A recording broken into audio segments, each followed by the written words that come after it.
Hey, this is Travis. In the last video, I introduced you to decentralized storage and IPFS.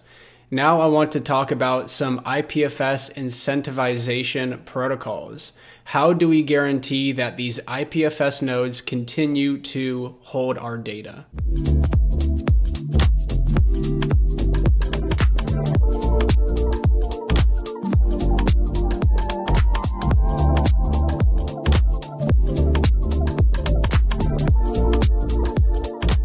The protocol we're going to talk about is Filecoin, although there are many other IPFS incentivization protocols. Basically how it works, if I have a computer, potentially with a lot of extra hard disk space, then I can rent out this unused hard disk space to somebody else who needs to store a file. And they pay me in Filecoin. So they pay me in this cryptocurrency in exchange for me ensuring that their data stays stored on my node, on my Filecoin node. So this is called a storage deal. And right now on Filecoin, there are 200 petabytes worth of data in active deals right now. So this protocol, it's this intricate, complex mechanism for incentivizing a Filecoin node, which is basically just an IPFS node, to continue storing data over a period of time. This is how somebody who uploads to Filecoin can ensure that their data is going to exist in the future. They could delete it off of their local computer and always be sure that there's going to be data on the Filecoin network. So let's look at this. This is something called nft.storage. This is an application built on top of the Filecoin protocol. And in the same way that we did with IPFS, I can upload a picture. And this is going to be an NFT that I'm going to mint on the blockchain. And I get a CID, again, a content ID. This is content address, just like when we uploaded to IPFS. There's something called a pin status and storage providers. And so right now we're waiting for the Filecoin network to pick this up. Filecoin deals will be active within 48 hours of upload.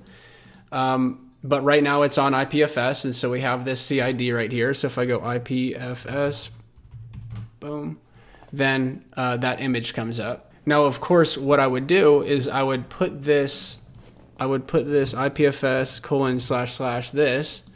This would be what I would put into the token URI if I was minting this NFT. Or maybe this would be within the JSON file, and then that JSON file I would host on IPFS and use that CID in the NFT. Most decentralized storage protocols are contract-based, so we agree on the duration that a storage node is going to hold my data, and I agree on how much I'm going to pay them.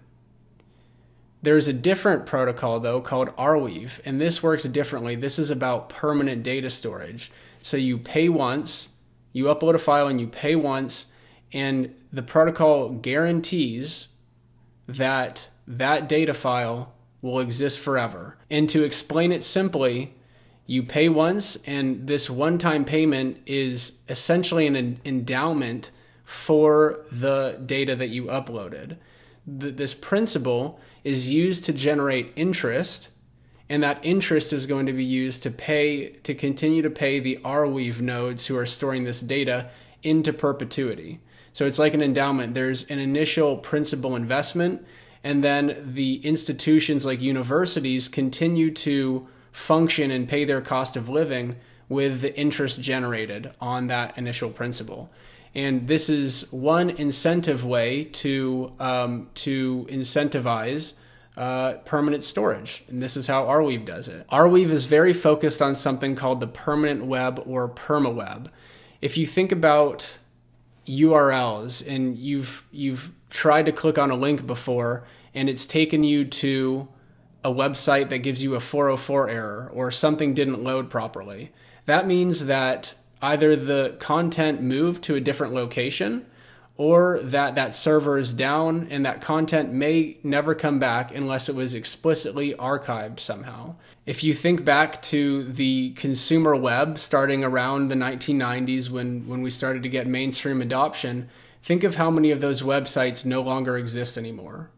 So many updates have been made. So many people have stopped paying for their domain names. The servers have gone down that originally hosted these websites. The files on those servers were lost. So we lose a good deal of the amount of internet data that has ever been out there. And Rweave seeks to change this because you can host websites and web apps and files on Rweave, and it incentivizes permanent storage. So there's not going to be the case of link rot where if you click on something, it's going to take you to click on a link, it's going to take you to a 404 error. Rweave is trying to solve this problem.